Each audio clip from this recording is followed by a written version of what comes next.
आला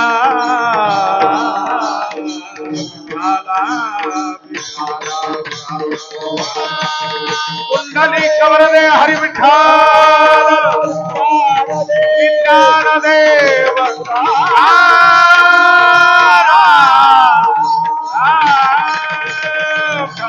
हे तो एक संता ठाई, हे तो एक संता ठाई, लाभ पायी उत्तम म्हणविता त्यांचे दास, पुढे आस उरेना. कृपादान केले संती, कल्पांती हे सरेना. म्हणविता त्यांचे दास, पुढे आस उरेना. तुका म्हणे संत सेवा, हेच देवा उत्तम. म्हणविता त्यांचे दास, पुढे आस उरेना. समचरण सरोजम सांदरनीलाभुधावम, जगनन हित पाने मंडनम मंडनानाम. तरुण तुलसी माला कंदरम कंजनेत्रम, सदैधवलहासं विठ्ठलं चिंतयामि. महायोगपीठे तटे भीमरथ्यां, वरं पुंडलीकाय दातुं मुनीन्द्रे. समागस्ततिस्तं तमानन्दकन्दं, परब्रह्मलिङ्गं भजे पाण्डुरङ्गं. मनोजवं मारुततुल्यवेगं, जितेन्द्रियं बुद्धिमतां वरिष्ठं. वातात्मजवं वानरयूथमुख्यं, श्रीरामदूतं शरणं प्रपद्ये. अलंकापुरी रम्य सिंहासनस्थं, पदाम्बुजतेजस्फुटिप्रदेशं. वीन्द्रायिदेवे सदा स्तूयमानं, समाधिस्थमूर्तिं भजे ज्ञानदेवं. मस्तकहे पायावरे, मस्तकहे पायावरे, या वारकरी संतांच्या प्रतिवर्षी पंढरपुरा येती महाद्वारा हरी भेटी. हे तो एक संता ठाई, लाभ पाये उत्तम. म्हणविता त्यांचे दास, पुढे आस उरेना. प्रस्तुत प्रसंगी प्राप्त वेळी आज महान भगवत भक्त संत साधू यांचा असणारा पुण्यस्मरण सोहळा आहे. काय नाव त्यांचं महाराज? तर आज 26वा पुण्यस्मरण सोहळा त्यांचे तिन्ही मुलं साजरे करीत आहेत. नाव बी साजेच आहे संत परंपरेला. जगाचा उद्धार करण्यासाठी ज्या 4 भावंडांना अवतार घेतला त्यापैकी सोपान काका एक नाव, आणि तेच आजचं जे कीर्तन आहे सोपान काका महाराज महातपुरीकर. अहो एका घराण्यातल्या एका नाव जर घ्यायचं ठरलं तर एकापेक्षा एक बळी असणारे संत घरामध्ये. त्याचं नाव घेतल्यानंतर आळंदी पंढरपूर सोहळा असणारा थर करायचा अभ्यासामध्ये. माऊलीचं नाव घेतलं तर असं समजायचं त्या रस्त्यानं. आणि ज्यांनी तुकोबरायचा गाथा मुखोद्गत करून कधीच वारी चुकविले नाही अशा महान विभूतीचा आज पुण्यस्मरण सोहळा 26वा साजरा होतो. विठाला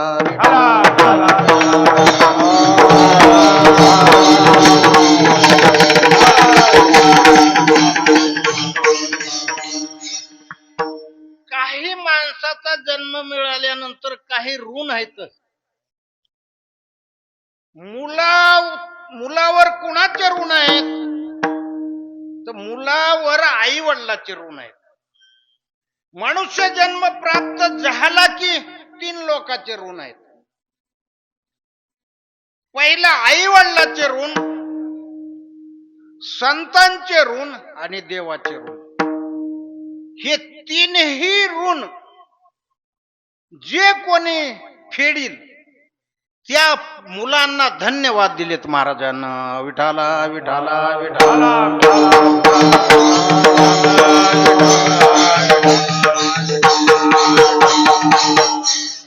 जवळपास महाराजांची सेवा माझ्याकडे असते. कारण आमच्या खात्यामध्ये मी पोलीस खात्यात आणि साहेब पोलीस खात्यात. निष्ठावंत लेकर असणारे सोपान कांकाच्या सगळे भजन करणारे नामचिंतन करणारे मुलं जन्माला आले महाराज. तसं पाहिलं तर संताच्या पोटी संत जन्माला येतच नाहीत. परंतु इथं उदाहरण वेगळं आहे. कारण का आमचे साहेब सुद्धा पोलीस खात्यात असून सुद्धा सतत परमार्थ करतात. शरद मुलगीर साहेब. दुसरे आमचे रमेश महाराज गुरुजीच बघायचं काम रात्रंदिवस परमार्थ चालू आहे. जनाबाई मंदिरात हजर. जिथं जिथं नामचिंतन चालू असतं, जिथं जिथं कीर्तन चालू असतंय तिथं टाळ घेऊन उभाच राहतात. आता तिसऱ्यांचा मला काही तेवढा परिचय म्हणजे दृष्टीनं परिचय नाही. पण आलेत का नाही का ते काही मला भेटले बी नाही. आलेत का? कोणते आहेत? झाले गयावर्जन फिटले पितराचे ऋण. आपले पितर असणारे परलोकामध्ये वैकुंठ धामामध्ये जिथं जिथं कुठं असतील त्यांच्या त्यांच्या कर्मानुसार त्याला त्याचं स्थान प्राप्त झालेलं असतंय. प्रत्येकाला आपलं आपलं स्थान निश्चित आहे. आपण मनुष्य देह ताब्यात असताना जे जे काम केलंय त्या कामाची पावती म्हणून तिथं तिथं त्याला खुर्ची असते. आणि तिथं जर काम चांगलं नाही केलं तिथं जर गेलं तर तिथं काय आपली सोय बरोबर अजिबात नाही. पण आजचं पुण्यतिथीचं कीर्तन म्हणजे तसं नाही. आज संतांचा अधिकाऱ्याचा पुण्यस्मरण सोहळा असणार आहे. संत म्हटलं की कर्माची सुद्धा बाधा द्यायला बाधा करीत नाही. कर्म सुद्धा हाताखाली जे म्हणेल ते म्हणते महाराज. तुम्ही म्हणेल ते लिहितो म्हणते. एवढा ज्याचा अधिकार असतोय. एकच मुलाचं काम आहे की आपल्या पित्रातून मुक्त होणे. कारण तुम्हाला सांगतो बरेच लोक आज बेजार आहेत घरामध्ये. बरेच लोक म्हणजे काम करतोय नोकरी आहे सगळं आहे पण कसं व्हायलंय की होऊनच नाही. होऊनच नाही. मी माझ्याकडे एक जणांना म्हणला कसं व्हायलंय की मला सगळं जाडजोड आहे म्हणला. रात्रंदिवस खटपट करतो मला बेजार आहे म्हणला. 1 घंटा सुद्धा थांबत नाही म्हणला. कामच करीत राहतो म्हणलं. कसं व्हायलंय की होऊनच ना म्हणला. मी म्हणलं वडील म्हणले भजने होते. वडील रात्रंदिवस भजन करीत होते नामचिंतन करीत होते. मी म्हणलं एखादं त्याच्या नावानं अन्नदान नाम तेवढं सोडून बोलाकडे मला तेवढंच. मी म्हणलं तेवढ्यामुळेच तुझा असंतोषपणा पित्र आहे. कटा त्यांचे करीती पितर वंशी दुराचार पुत्र झाला. काही करा न कराकडे पण पित्र असंतोष व्हावा असं तुम्ही वागू नका. जेणेकरून आपले पितर असणार परलोकामध्ये संतुष्ट असतील. बरेच लोक बेजार ते होऊनच येत ना म्हणते. कायच व्हायला की काहीच नाही, लेकरं चांगले आहेत, बायको चांगला, आम्ही एकुण्याकाच काही मोडीतो. कसं व्हायलंय की होऊनच येईना म्हणलं. होऊ नये ना, कशासाठी होऊ नये ना? तर आई वडिलाची हयात असतानाही सेवा केली नाही आणि गेल्यानंतरही त्याच्या नावानं काही कावळा उठविला, मग तिथं पित्र असंतोष असते. सगळ्याचा शाप फेडता येईल, पण पित्र जर असंतुष्ट झाले तर मिठाला पीठ लागत आणि घरात माणूस शिजत नाही. विठाला विठाला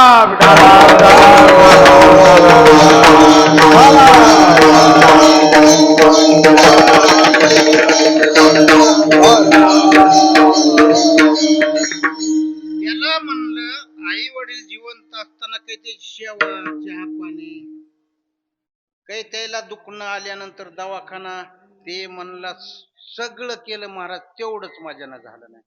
आणि नेमकं जे माणसाला करायचे तेच माणसं विसरून गेले. आता बरेच लोक चार धाम यात्रेला जातात, खूप जातात तीर्थयात्रेला. माझं वैयक्तिक असं मत आहे, तीर्थयात्रेला जाण्याबद्दल माझं काही म्हणणं नाही, पण घरातले जे मोठे तीर्थ आहे आधी त्याला संतुष्ट करा, मग तीर्थयात्रेला जा. जगामध्ये जेवढे जेवढे तीर्थ आहेत, जेवढे जेवढे देव आहेत, मग ते किती मोठे आहेत, किती मोठे असू द्या, सगळ्यात जर मोठं तीर्थ काय असेल तर आई वडील.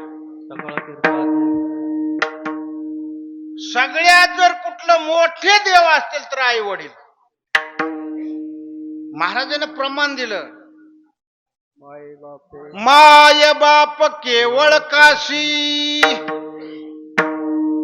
तेने न जावे तीर्थाची. महाराज म्हणते त्यानं तीर्थाची, संतांचं असं मत आहे, त्यानं आई वडील सोडून कुठल्याही तीर्थाला जाऊ नये असं त्यांचं म्हणत आहे. त्यांचा अधिकार आहे म्हणत. माझं मत असं आहे, आई वडिलाची सेवा करा. आई वडिलाला कुठेही जीवनामध्ये आपलं जीवन हातात असताना कुठेही त्याला कमी पडू देऊ नका. आणि हे करीत असताना जर तुम्हाला चार धाम यात्रा करायचं तर खुशाल जा, पण आई वडील घरात उपाशी, त्याची कुठली व्यवस्था नाही, त्याला घराच्या बाहेर काढतो, तू तीर्थयात्रेला जातो, हे शास्त्राला सुद्धा मान्यता नाही. म्हणून महाराज म्हणतात आई वडिलाची सेवा करा. तुमच्यावर किती आईचे ऋण आहे आणि वडिलाचं ऋण किती आहे? आईचं ऋण किती आहे? कुठलीच अपेक्षा न करता 9 महिने 9 दिवस जिनं वागविलंय, कुठलीच अपेक्षा नाही. पोटी भारवाहे त्याचे सर्वस्वही साही, ऐशी कळवळ्याची जाती करेला भावेन प्रीती. आईचं ऋण फेडाकडे काही का होईना जीवनामध्ये तुमच्या सर्व असणारे होऊन येईल, शांतता नांदेल, तुमचं जे म्हणताल ते तुमच्या हाताले, पण आईच्या ऋणातून मुक्त व्हा. विठाला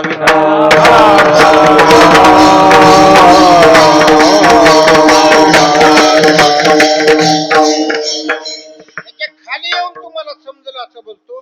लेकरानं आईचा पदर सोडायचा, लेकरानं आईचा पदर सोडायचा. कारण साहेब बी आहेत आणि मी पोलीस खात्यातूनच रिटायर झालो, लई लेकरानं आईचे पदर सोडू दिले. बलेच बहादर असे काही म्हटले महाराज, आमच्या आईचाच पदर फाटून गेला. आईचा पदर फाटत असतोय. एक तर बहादर मला म्हणला, महाराज 9 महिने 9 दिवस काय सांगायचे, 12 वर्षाचा मी झालोय, 12 वर्षाला जे जे खर्च लागला आईला मी देऊन टाकतो. हे आईला देऊन टाकल्यानं भरपाई होत असते का? काय केल्यानं भरपाई होईल? तर आई संतुष्ट आपल्याकडून होईना, आपली सेवा केल्यानंतर, आपण त्याची सेवा केल्यानंतर आईनं आपल्याकडे नजर टाकल्यास आई समाधान, शांतता, समाधान होईल. असं मुलानं जीवनामध्ये वागावं. आईचं ऋण फिटलं, बरोबर आहे.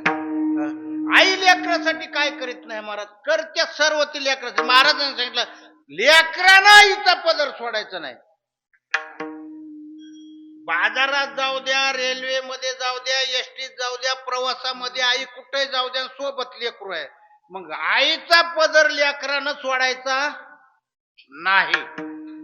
तुम्ही म्हणताल मग आईचा लेकरांना सोडायचं ना, आईनं सुद्धा लेकराला सोडायचं नाही. जर ही आईनं लेकरानं जर वागले तर अजिबात दुःखाची प्राप्ती होत नाही. महाराजांनी सांगितलं आईचा लेकरानं पदर सोडा की आईनं लेकराचा सोडा, ते दुःखालाच प्राप्त. जर पदर सुटला तर दुःखाला प्राप्त. विठाला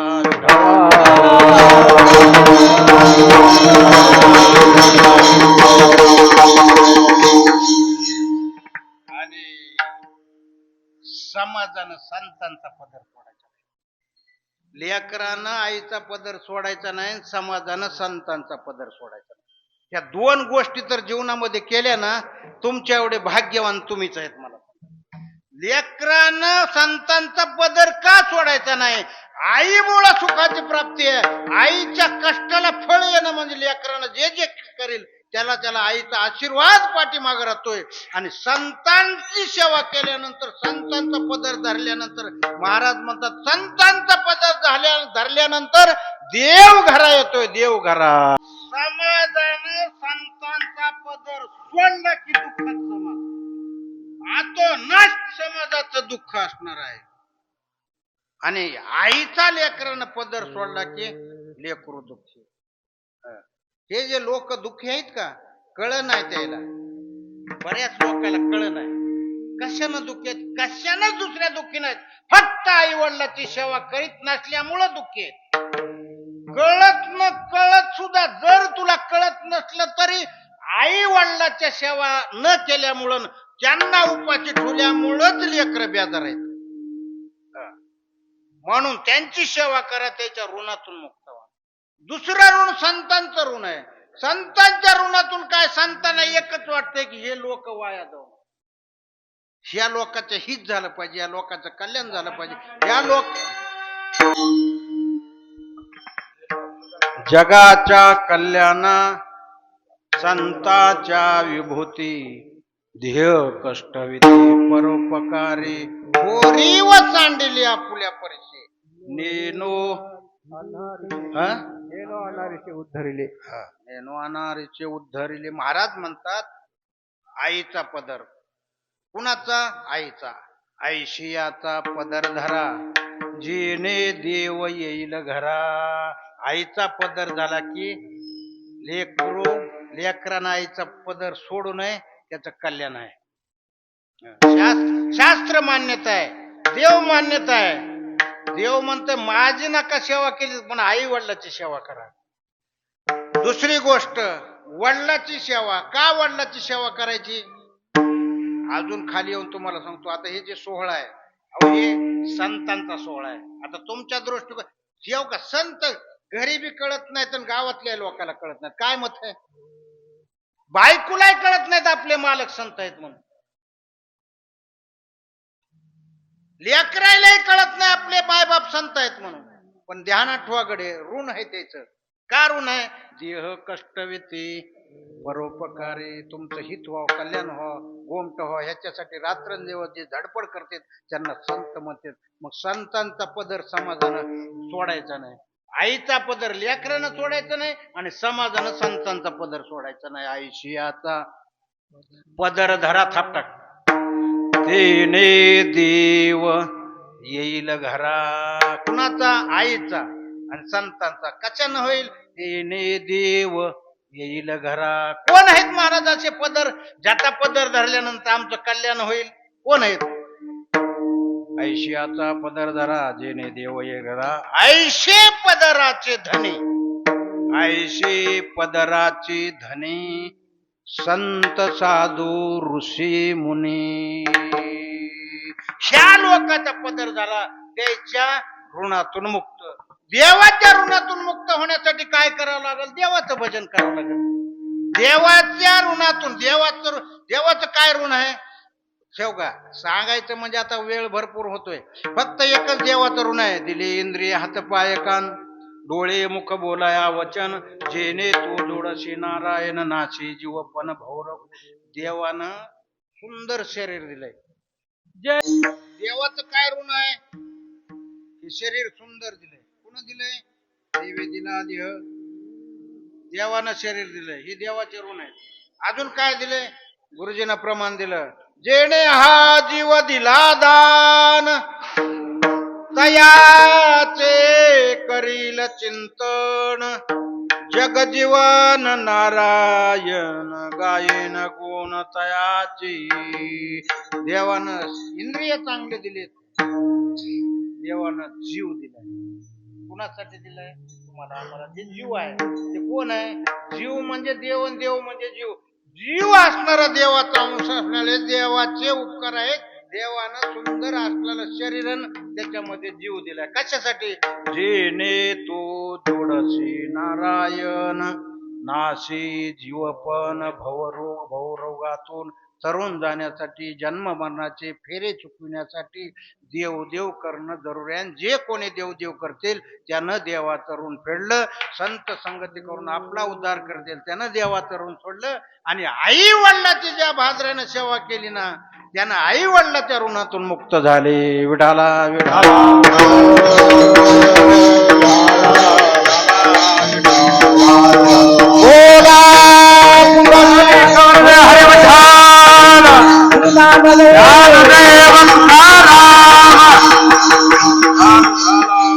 आमच्या काकांचा सोहळा 26वा साजरा होतोय.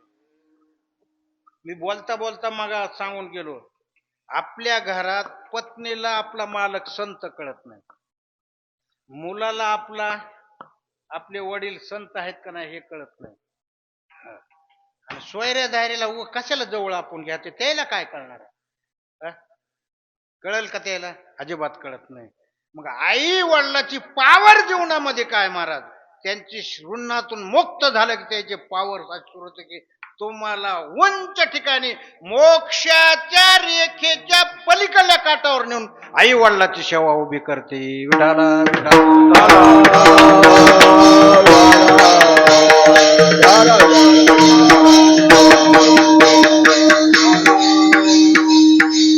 म्हणून आजची सेवा संतांची सेवा आहे. तुम्हाला मी सांगतो, कुणाला आवडून न आवडू, भगवान परमात्मा म्हणतात जे कोणी आई वडिलाची सेवा करतात ना, आणि जे कोणी संत संगती करतात आणि संतांची सेवा करतात, मला माझ्या जीवापेक्षा ते आवडतात. विठाला विठाला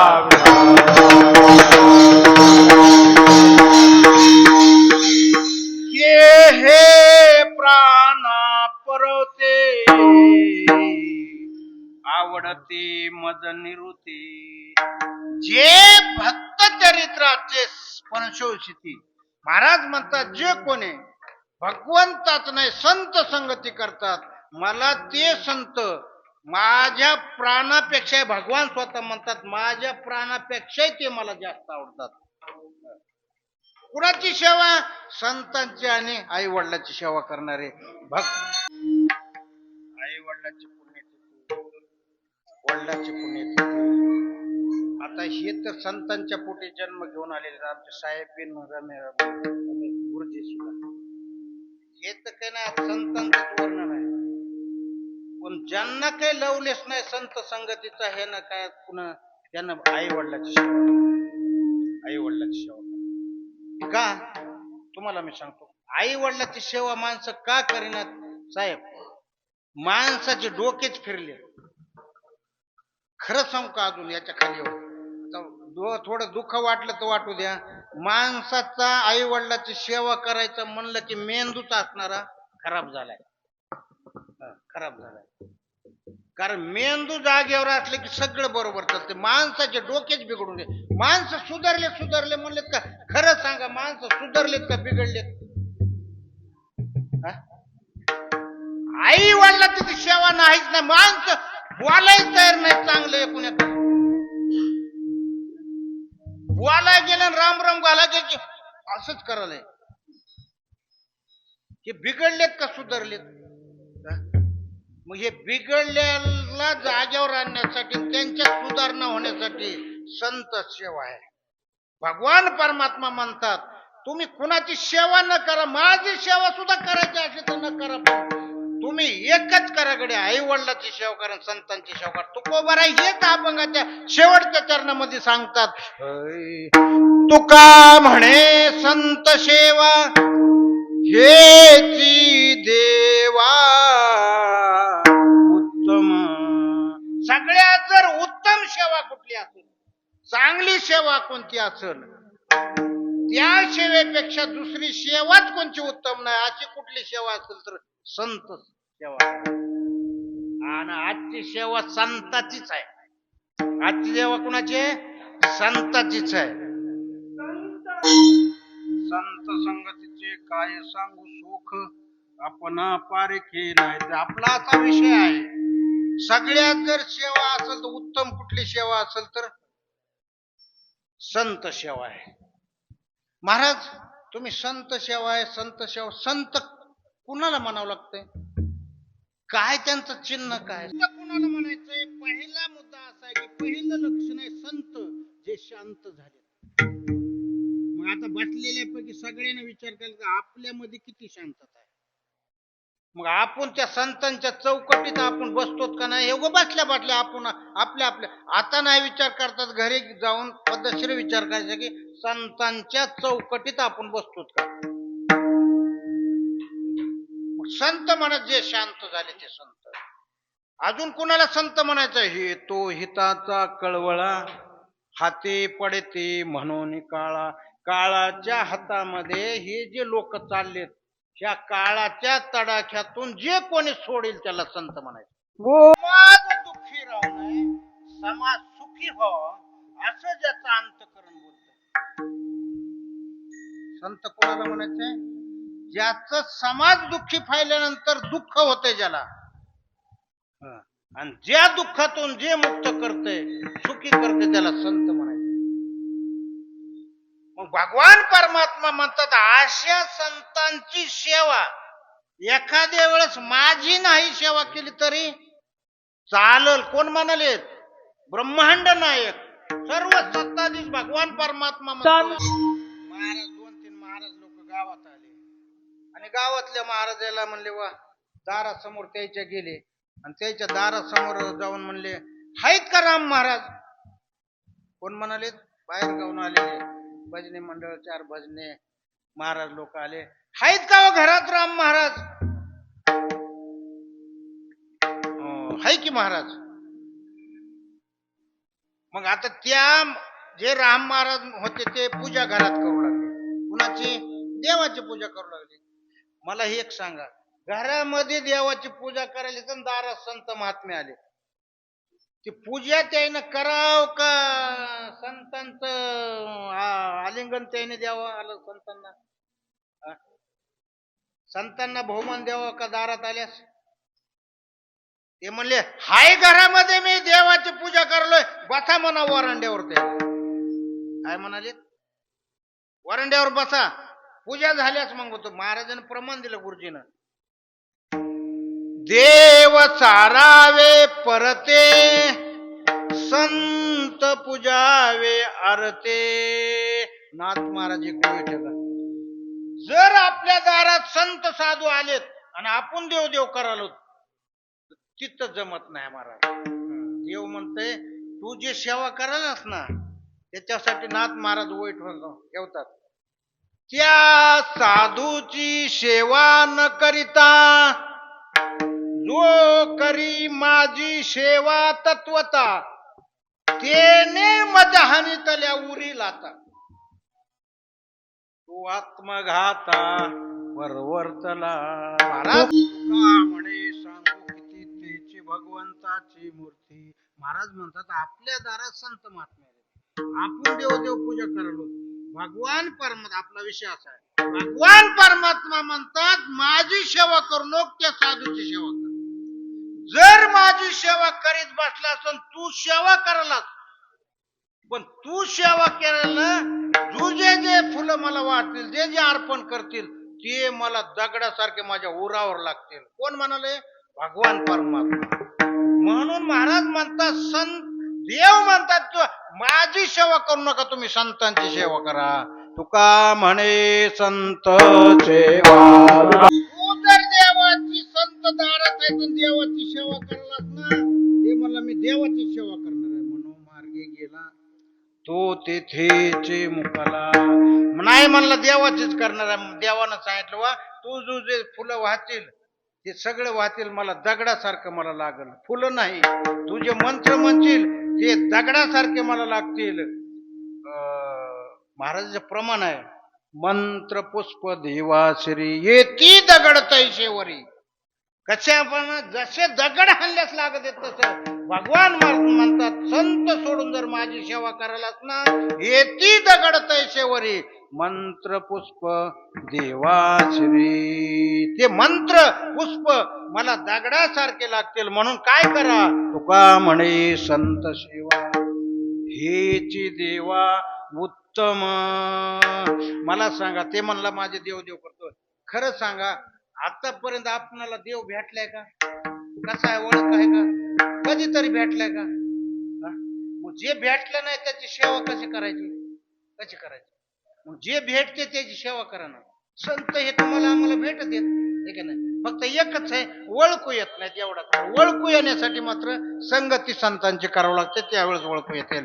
संत ओळखण्यासाठी काय करावं लागेल महाराज? संत बोलता बोलता एखादी गोष्ट राहते. मागा सांगितलं मी, पत्नीला संत आहेत का मालक कळत नाही. मदालचा आई स्वर्गामध्ये देवांगना होत. स्वर्गामध्ये काही कमी नव्हतं, काही गरज नाही, पण बसल्या बसल्या देवाला विचारलं, देवा माझं पुण्य संपल्यानंतर मी परत जाणार आहे, चौपुण्याची पावटी सरे सवेची इंद्रपणाची उठी उतरे येऊ लागती माघारी मृत्यू लोका. हे पद माझं जाणार आहे स्वर्गातलं. मग काय म्हणणं आहे? काही नाही, मला तपश्चर्या करा वाटाल्या. तपश्चर्या करा वाटाल्या. बर, मग तपश्चर्या करण्यासाठी फक्त माणसाचा जन्मच सार्थक आहे. तपश्चर्याला अधिकारी कोण आहे? तपश्चर्या करण्याचा माणसाचा जन्म आहे. मग स्त्री असो की पुरुष असो, तिला तपश्चर्या करता येते. अन्नदान करण्यासाठी कुणाला अधिकार आहे? 4-2 कुत्रे चौकात जमा झाले. चौकात आता चौघ 4 जमा झाल्यानंतर काही गुणानं बसतात का ते? मग ते सप्ताह मोडणार, भजन मोडणार, पंथी मोडणार, एकादशी मोडणार, द्वादशी मोडणार, सप्त्यात आडा घालणार. कुत्र्याला तपश्चर्या करण्याचा अधिकार नाही. अधिकार आहे का? तुमच्या आमच्या ताब्यात हे मौल्यवान शरीर आहे, फक्त ह्याच शरीरानं तपश्चर्या करता येते, ह्याच शरीरानं आई वडिलाची सेवा करायचं, ह्याच शरीरानं दान धर्म करता येते. एवढंच मौल्यवान शरीर आहे. मग देवानं सांगितलं तुला तपश्चर्या करायचं तर माणसाचा जन्म घ्यावा लागेल. म्हणले मी घेते. मग माणसाचा जन्म असणारा आमच्या मदाल साहेला भगवंताने दिला. जाय म्हणले खाली, म्हणले मृत्यू लोकांमध्ये जा आणि तपश्चर्या कर. तिथून माणसाचा स्त्रीचा जन्म भेटला मदाल साहेला. आणि करा तपश्चर्या म्हणले. तपश्चर्या करा. मदाल साहेब हिमालय पर्वतामध्ये बसल्या. आता हिमालयामध्ये तपश्चर्या करायची म्हणलं की साधी गोष्ट आहे का? आपणाला 4 धाम यात्रा करताना मी जाऊन आलोय, लयच अवघड आहे. माणूस जिवंत येतच नाही. इकडे हिमालयात गेल्यास बद्रीनाथला, केदारनाथला, इकडे तिकडे माणूस परत येईल का? सुदैवानं आम्ही वाचलो, 56 लोक आमच्या देखत खाली दरीत गेली. गाडी मध्य प्रदेशची गाडी होती आणि आम्ही असं चाललो तर आमच्या समोर फक्त ड्रायव्हरनं दुसऱ्या गाडीला असा कट मारणं, गाडी खाली जाणार. भरवसाच नाही परत येताल का नाही, असलं कठीण. अशा हिमालयामध्ये मदाल साहेब तपश्चर्याला बसल्या. आणि तपश्चर्या बसला असताना या हस्तिनापूरचा राजा, सूर्यवंशामधला राजा आहे, ऋतुध्वज नावाचा राजा असणारा स्वारीवर निघाला. महाराज स्वारी करीत असताना हिमालयामध्ये गेला. हिमालयामध्ये जात असताना ती स्त्री असणारी तपश्चर्या करीत बसलेली दिसली. मस्त स्त्री महाराज, स्वरूपवान सुंदर असणारी स्त्री, देवांगना. महाराज स्वर्गामध्ये देवांगना, काय स्वरूप सुंदर असणार मदाल साईच आहे. तपश्चर्या करताना दिसली आहे. समोर राजा आलाय, समोर उभा आहे. तरीही तपश्चर्या मदालसाहेबची चालू आहे. म्हणल्याकडे ह्यानं विचार केला, आता तपश्चर्यातून कधी हे जागे होणार आणि कधी आपणाला बोलणार. म्हणून राजा कसा असतो बघा, राजा झालं, स्त्री झालं, हे तीन हट्ट आहेत. एक बाल हट्ट, स्त्री हट्ट आणि राज हट्ट, तीन हट्ट आहेत. हे तीन हट्ट कधी काय दुकान कुणाचं लावतील काही सांगता येत नाही. विठाला विठाला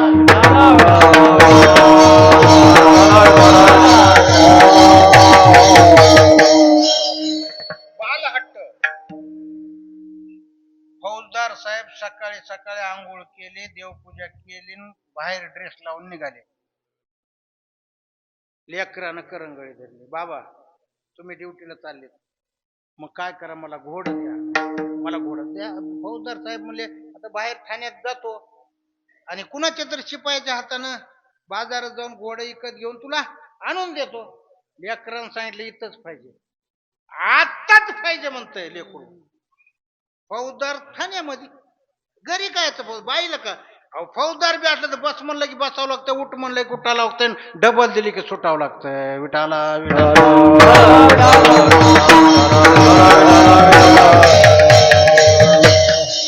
घोड पाहिजे म्हणलं की म्हणले मी झालो तुझं म्हणलं, आता ड्रेस लावलेला आहे.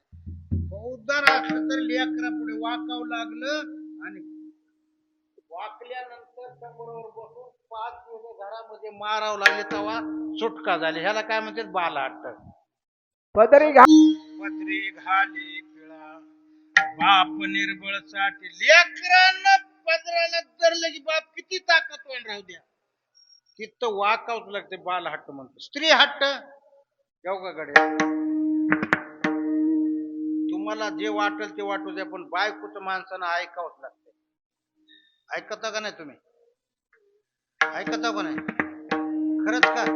हा, ऐक जाऊ. ऐकलं म्हणजे प्रपंच चांगला होतंय. नाही ऐकल्यानंतर मग बाहेर ऐकणार लोकांचं. बायकोनं नवऱ्याचं ऐकायचं, नवऱ्यानं बायकोचं ऐकायचं, तर प्रपंच चांगला होतंय. बरोबर का नाही? ऐकावंच लागतंय. हट्टच असतंय, ऐकावंच लागतं, म्हणजे ऐकावं लागतंय. तिला स्त्री हट्ट म्हणायचं. आता पुढे विस्तार करा आपल्याला. बाल हट्ट, स्त्री हट्ट, राज हट्ट. राजा मंडळाकडे तपश्चर्या चालू आहे. आता उत्साह कसं तपश्चर्या मधून व्हायचं म्हणजे ही राज आहे. बाणाचं भोवती पाठीमाग चालू आहे, बाण हातामध्ये, घोड्याच्या स्वारीवर उतरला, खाली घोड्यावरून उतरला ना, असा बाण लावला महाराज. बाण लावला ना, सुई करीत बाण सोडला, मदासाच्या समोर मारला बाण. एका बाणाने तपश्चर्यामधून उत्साह झाले नाहीत, दुसऱ्या लगेच बाण मारला, तिसऱ्या लगेच बाण मारला. असे 5 बाण मारल्यानंतर 5वा बाण जसा सुई करीत गेला, ते मदालसाहेबच्या कानावर आवाज आहे, काय वाजलं गडे म्हणले. काय वाजलं म्हणून डोळे उघडून बघायला तर समोर 5 बाण मारलेले, आणि समोर असा गोरा गोमटा राजाच्या वेशामध्ये असा राजा समोर दिसला. मदालसाहेबने म्हणले, मी तपश्चर्या कराय स्वर्गातून ह्या ठिकाणी आले, आणि इथं माझ्या तपश्चर्यामध्ये विघ्न आणणारे तुम्ही कोण? ते म्हणलं, ह्या हस्तिनापूर सगळ्या देशाचा राजा मी आहे. काय नाव तुमचं? ऋतुध्वज नावाचा राजा माझं नाव आहे. मग काय म्हणणं आहे? काही नाही म्हणणं, एकच आहे की माझ्या संग तुम्ही लग्न करा. लग्न करावं? मी तपश्चर्या करायला आले, देवदेव करायला आले, आणि तुझ्या सोबत मी लग्न करणार? असं कसं? राजा आहे म्हणला. माणसानं, राजानं जे कायदे केले त्या कायद्याप्रमाणे वागावं लागतंय. कायद्याप्रमाणे समाजानं वागलं पाहिजे, हे का नाही? ते कायदे आता जेवढे जेवढे केले, जेवढे कोणतेही कायदे राहू द्या, ते कायदे लोकांसाठीच आहेत. बरोबर का नाही? माणसं जेवढे जेवढे माणसं आहेत त्याच्यासाठीच कायदे आहेत. बरोबर आहे का नाही? ते म्हणला, मी राजा आहे, माझ्या राज्यामध्ये तू तपश्चर्या करायचं, तर माझा अधिकार असा आहे.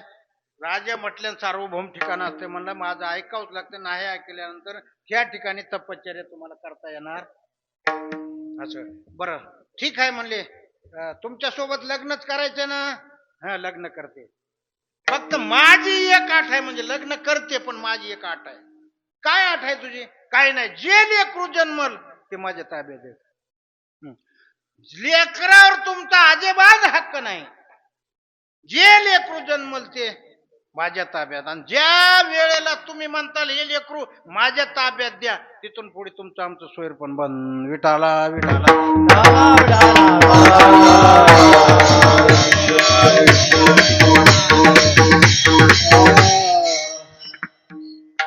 लग्न झालं, पहिलं लेकरू झालं, पहिलं लेकरू झालं की मदाल साहेनं आपल्या ताब्यात घेतलं. आपल्या ताब्यात घेणं त्या लेकराला मार्गदर्शन कर. हा देह नाशिवंत आठवते लेकराच्या बापानं काही म्हणायचं नाही. लेकरू जन्मलं की सर्व मदाल साहेबचा ताबा, आणि लेकरू घेतलं आणि पाळण्यात टाकलं मदाल साहेबनं. हा देह नाशिवंत मळमूत्राचा बांधा वरी चर्म घातले रे कीटकाचा सांधा रव रव दुर्गंधी रे अमंगळतीचा बाधा परे दे मदाल सा सोम जो जो रे बाळा. लेकरू जन्माला पाळण्यात टाकलं, मदाल साहेब उपदेश केला लेकराला, हे नाशिवंत शरीर आहे, जाणार आहे, तू एकच कर, देव देव कर. एवढं म्हणणं, लेकरू राहण्याचं मोठं होणं, हिमालयामध्ये जाणं तपश्चर्या कर. दुसरं झालं, दुसऱ्याला तेच उपदेश. तिसरं झालं, तिसऱ्याला तेच उपदेश. चौथं झालं, चौथ्याला तेच उपदेश. पाचवं लेकरू झालं, मला राजाचं डोकं ठिकाणावर म्हणतात, काय चाललंय म्हणलं हे. पाचवं लेकरू राजानं सांगितलं थांब म्हणले, आता गडबड करू, आता गडबड करू. चार लेकर गेले हिमालयामध्ये तपश्चर्या करणार, देवदेव करा, आपला उद्धार करून घेण्यासाठी. म्हणला गडे पाचव्याला तरी नको तसं करू, पाचव्याला तर मग काय म्हणलं, तसं नको करू म्हणलं, वचन दिलेल्याची आठवण मदाल साहेबनं करून देणं आणि गुप्त होणं हिमालयामध्ये तपश्चर्या करण्यासाठी जाणं. राजा असून सुद्धा आपली बायको संत आहे हे समजलं नाही. विठाला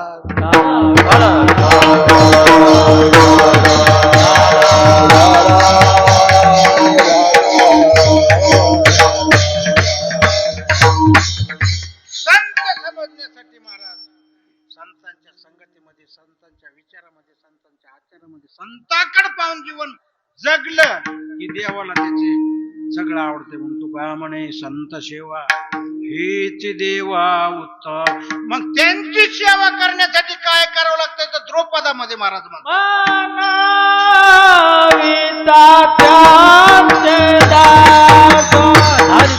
कशी संतांची सेवा करावं, कोणत्या संतांची सेवा करावं, तर कशी करावं, ह्याचा अर्थ संतांची सेवा करण्यासाठी तुकोबाराय म्हणतात अभंगाच्या दुसऱ्या चरणावर, म्हणविता त्यांचे दास, त्यांचं दासत्व स्वीकार करा आणि त्यांची सेवा करा. कुणाची? संतांचे दास व्हा. म्हणविता त्यांचे दास. काय होईल मला दास होऊन सेवा केल्यानंतर? जीवनामध्ये काहीच कमी पडत नाही. आस नाहीच होत्या, सगळी आस पूर्ण होत्या. कुणाचे? संतांचे दास झाल्यानंतर. दास होऊन सेवा केल्यानंतर पूर्ण असणारं जीवन सफल झाल्याशिवाय त्याचं राहत नाही. म्हणून म्हणविता त्यांचे दास पुढे आस पुरेना. बेजार माणसं फक्त आशा नाहीत, हे भेटेल का, ते भेटेल का, ते भेटेल का, ते सगळे आशाने बांधिले, आशेने बांधिले तुका म्हणे वाया गेले. आशाच्या अधीनच लोक आहेत सर्व. मला हे मिळेल का, मला ते मिळेल का, ते मिळेल का, ते आशेनं लोक का नाही बेजार आहेत महाराज. आशेशिवाय दुसरं, आज हे मिळत, उद्या ते मिळत, ते मिळत, सर्व दुःखात सुखाची आशा जन्म गेला, क्षण एक मुक्ती यत्न नाही केला. हिंडता दिशाची न पावला, या वेष्टीला जीव माझा, माझी सोयीत नेनती कोणी. खरं तुमचं आमचं सोयीत संतच सोयीत करतात, हिताचा मार्ग दाखवतात. तुमचं आमचं खरं हित संतच करतात. माझे सोयीत नेनती दुसरे कोणी करणार आहेत. म्हणून काय करा, त्यांचे दासत्व स्वीकार करा आणि दासत्व स्वीकार करून त्यांची सेवा करा. म्हणविता त्यांचे दास पुढे आस उरे ना. संत सेवा करा, दासत्व. बऱ्याच माणसाला दास हो वाटत नाही. दास हो वाटते का? प्रपंचामध्ये मालक हो वाटतंय. गुरुजी, प्रपंचामध्ये काय व्हावं वाटतंय? प्रपंचात संसारामध्ये मालकाला मान्यता आहे का नाही? बरोबर आहे का नाही? कुणाला मान्यता आहे? अहो, घरामध्ये कुणाला मान्यता आहे? मालकाला. आणि परमार्थामध्ये दासाला मान्यता आहे. म्हणून काय करायचं? परमार्थ करत असताना जीवनाला जर परिपूर्णता व्हावी असं वाटत असेल तर म्हणविता त्यांचे दास पुढे आस उरेना. महाराज म्हणतात, काय असं त्यांची सेवा करण्यामध्ये काय सामर्थ्य आहे महाराज? काय सामर्थ्य आहे? थोडक्यामध्ये सांगतो, भजन करा विठाला विठाला.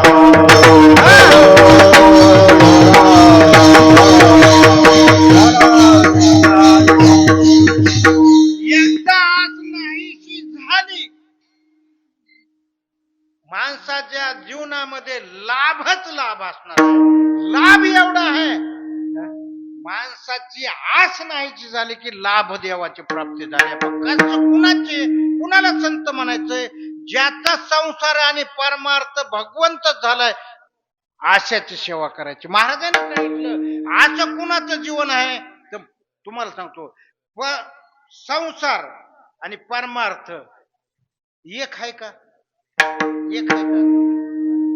मग संत महाराज म्हणतात, शेवटच्या चरणात तेच सांगितले, हेच देवा उत्तम. पहिल्या चरणात सुद्धा तेच महाराज सांगालेत की हे तो एक संता ठाई लाभ पायी उत्तम. शेवटच्या चरणात बी उत्तमच सेवा सांगितली, पहिल्या चरणात बी लाभ, उत्तम लाभ असणारा सांगितलं.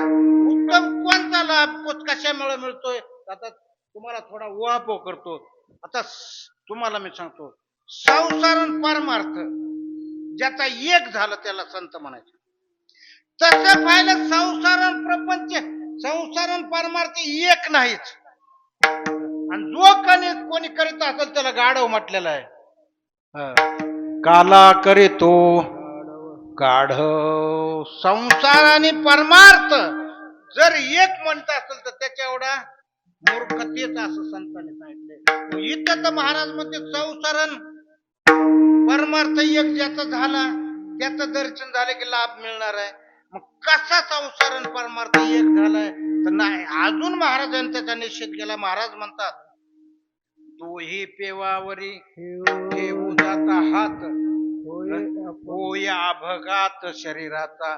संसारही करा वाटालाय, परमार्थही करा वाटालाय, एकही निधानी सापडे ना. संसारही धड नाही आणि परमार्थ नाही, दोन्ही बी नाही, एकही सापडत नाही. दोन्ही पेवावरी ठेवू जाता हात. दोन्ही ठिकाणी बाबा दोन्ही नाही, संसार वेगळा आणि परमार्थ वेगळा. पण इथं तसं नाही. इथं महाराज म्हणते, ज्यांच्यामुळे लाभ आपल्याला होणार आहे त्याचा संसार आणि परमार्थ एकच होणार आहे. कसा परमार्थ होणार आहे? आता उदाहरण सांगतो तुम्हाला. महाराजांनी पहिला शब्द हे काय अभंगाची सुरुवात, हे तो, हे दोन शब्द सुरुवातीला टाकलाय. हे म्हणजे महाराज म्हणतात, हे म्हणजे समीपदर्शी म्हणजे जवळ, तो म्हणजे लांब. हे म्हणजे जवळ आणि तो म्हणजे लांब. हे म्हणजे परमार्थ आणि तो म्हणजे संसार. महाराजांनी स्पष्ट शब्दामध्ये सांगितलं, हे म्हणजे कोण? परमार्थ हे महाधन जोडी देवाचे चरण, वावया जतन हे उपाय लाभाचे. परमार्थ हे म्हणजे परमार्थ. आता तो हे म्हणजे कोण आहे? धन. कोणतं? परमार्थ. मग हे परमार्थ हे महाधन आहे. काय आहे तर आम्हाला देवाचे चरण, देवाची प्राप्ती करून देणार आहे हे. आता तो शब्द राहिला, हे तो कुणाला म्हणायचंय? फलकट हा संसार एक तार फलकट तो संसार. फलकट कशाला म्हणायचे? पहिल्या काळामध्ये वावड्या होत्या बघा, शेतात कळवायच्या आणि वावडे लावायचे आणि त्याच्यावर उधळाय माणूस उभा करायचा. जिकडून वाऱ्याच्या दिशा आल्या त्या बाजूला तोंड करून असं उधळायचं. उधळल्यानंतर जे पुढे जे पडते त्याला काय म्हणते? हा, पुढे पडते त्याला फलकट म्हणते. तसं पुढे पडते ना ते कामातून जाते त्याला म्हणायचं संसार, आणि कामात आहे त्याला म्हणायचं परमार्थ. हे म्हणजे परमार्थ आणि तो म्हणजे संसार. असा हे बी आणि तो बी ज्याचा एक झालाय ते संत, आणि अशा संताची भेट झाली की लाभ थाटक. लाभ पायी उत्तम. जर आम्हाला मग संतांची सेवा झाली, आम्हाला संत भेटले, लाभ भेटला, मग संत काय करतात महाराज? अभंगाच्या 3ऱ्या चरणामध्ये महाराजांची सेवा केल्यानंतर त्यांच्या संगतीमध्ये आल्यानंतर महालाभाची प्राप्ती होत्या. आणि महालाभ कोणता म्हणाल तर देवाची प्राप्ती होत्या. आणि देवाची प्राप्ती झाल्याने संत काय करतात? तुमच्या आमच्यावर कृपा करतात महाराज. संताचा स्वभाव म्हणजे कृपावंत आहे. म्हणून महाराजांनी सांगितलं कृपा. काय 3रं चरण? कृपादान केले, कृपादान केले संती. काय करते संत? कृपेचं दान समाजाला देतात. असं दान देतात, असं दान देतात. कल्पांती ही सरेना. कल्पचे कल्प जरी गेले तर त्यांनी केलेलं दान महाराज सरत नाही. म्हणून कृपा संतांनी एकदा केली की संतांनी कृपा दृष्टीनं तुमच्या आमच्याकडे फायलं रे फायलं. कृपादान केली संती कल्पांती सरेना. कृपा कटाक्षी न्याळिले. आपुले पदवी बैसविले. बाप रखमा देवर विठ्ठले. भक्ता दिदले वरदान आलिंगने सुखवाटी. महाराज म्हणतात संतांची दृष्टी 4-5 कृपा आहे. त्याच्यामध्ये दृष्टी कृपा, हस्तकृपा, ज्ञानकृपा आणि आत्मतत्व कृपा. एवढं संतांच्या संगतीत आल्यानंतर माणसाला मिळतं. म्हणून संतांची सेवा कधी करता. कारण कसं आहे, आजची सेवा म्हणजे संतांची. मला सांगा, आम्हाला हरिपाठ पाठ नाही आणि सोपान काका महाराजांनी पूर्ण गाथा मुखोद्गत होता. ते काय लहान माणसं होते का? फक्त गावकऱ्याला कळत नसते ती हे भाग सोडा. घरच्या सोयऱ्या झालेला कळत नसते. पण हे कोण होते? हे संत होते महाराज. आपल्या कुळामध्ये असणारे असे महान संत. ज्ञानेश्वरी सारखा मुखोद्गत ग्रंथ असणारा माऊलींना, आणि त्याच्या तोडीला तोड देऊन सोपान काका तुकोबाराचा गाता मुखोद. हे लहान लोक आहेत का? 4 अभंग येणं आम्हाला उडपट्या उड्या टाकलो होतो आम्ही. विठाला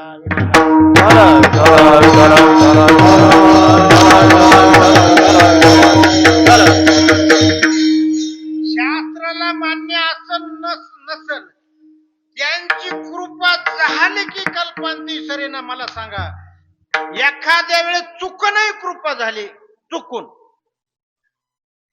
तशी होत नाही, पण माऊलीकून एक वेळेस चुकून कृपा झाली. एक लेकरू आपलं पुरुषाचे कपडे घालून, पोराचे कपडे घालून मुलगी दर्शनाला आली. दर्शनाला आली. मग माऊलीचं दर्शन घेतलं. माऊलीनं सांगितलं अरे बाबा, कल्याण तुझं झालंय. मस्तकावर हात ठेवला. तुझं कल्याण आहे, हित आहे, तुमचं होमट होणार आहे. कृपा दृष्टीनं हात ठेवला डोक्यावर. महाराज म्हणले तुम्ही कृपा केली माझ्यावर, पण मी मुलगी आहे. माऊली म्हणले मुलगी जरी असली, तू ड्रेस मुलाचा घातला, कृपा झाली मुलीचा. आतापर्यंत माऊलीच्या सोहळ्याचे घोडे आहेत ना, घोडे ते विस्तारानं सांगाय करत नाही. घरामध्ये राणीला सगळ्या मुलीच होऊ लागल्या. आणि शेवटची राजाने सांगितलं आता जर मुलगा झाला नाही तर तुला मारून टाकतो. मग ते धाक सोडून लेकरू वनात आलं आणि हे भावंड जाऊ लागले आणि उतरलं. माऊलीचं दर्शन घेतलं. दर्शन घेतल्या माऊलीची कृपा झाली त्याच्यावर. अरे बाबा, दर्शन घेतलं. बाबा उठ. एकदा म्हणले बाबा उठ. अरे बाबा उठ. पोरगी बसल्या बसल्या म्हणले बाबा नाही बाबी आहे. आम्ही मुलगा नाही मुलगी आहे. हा मी तर बाबा म्हणलंय. मग बाबा म्हणजे मुलगा. शब्द माऊलीच्या तोंडातून गेला महाराज. कृपा झाली, दृष्टी कृपा झाली, आशीर्वाद दिला. मुलगा म्हणले. अशी घटना घडायची जी असली तरी त्यांचा शब्द खोटा होत नाही. त्याला संत म्हणते. जी ही निमिष मात्रे देह पालटिला, पुरुष तो केला स्त्रियेचा, म्हणून कल्पादान केले संती, कृपादान केले संती, कल्पांती ही सरेना, मनविता त्यांचे दास, पुढे याच उरेना विढोबार. महाराजांची सेवा आहे. सगळे पाहुणे मंडळी, सगळे पोर आमचे, अवलगाव महाराजांची टीम आहे, पुन्हा गावकरी भजनी मंडळ, आणि ज्यांचा सोहळा साजरा होतोय त्यांचे सुपुत्र भजनेत आमचे किती. मला सांगा अहो, असे ज्याच्या पोटाला असे भजन करणारे, अहो ते तर संतच, पण संतांच्या पोटाला शक्यता कमी आहे, पण त्यांच्या पोटाला भजन करणारे पोराले देव भगवान म्हणतात. मला ते लेकर आवडते. सात्विक असणारे आमचे साहेब गुरुजी, हे संतांच्या पोटी जन्म यांना मिळालेला आहे. भाग्याचे आहे ते. हा तेच भाग्याचे, धन्य ते संसारी. कोण हे त्यांच्या पोटी जन्माला आले, तर हे पोटी येऊन सुद्धा कुठेही काकाची सेवा करण्यामध्ये, कुठेही वडिलाची सेवा करण्यामध्ये कमी पडत नाहीत. अजिबात कमतरता नाही. तुम्ही बसलेला माणूस मला का कमी करीत नाहीत? अजून ह्याच्यात अजून तुम्हाला सांगतो, त्याला नाही, त्याचा अधिकार ते करायला त्याला कमी नाही, ते कमी करीत बी नाही. तर वडिलाची सेवा भरपूर चालल्या. इतर समाजाचं सांगतो, वडिलाची आई वडिलाची सेवा का करायची? तुम्हाला जी त्यानं शेती दिली आहे, पुन्हा आई वडिलांना तुमच्या नावावर जी शेती आली, कुणाची शेती आहे? कुणाची आहे? मग त्याची शेती तुम्हाला दिल्यामुळं तर कर्ज त्याच्या नावानं अन्नदान नामचिंतन आहे का नाही? बरेच लोक बदाड पडून गेले. आई वडिलाच्या नावानं भजन करणार, अन्नदान करीनात, चार माणसं उठविनात. मग ह्याची फेड मात्र तिथं विचारतोय, तू आई वडिलाची सेवा केली का बाबा? नाही. अन्नदान त्याच्या नावानं नाही.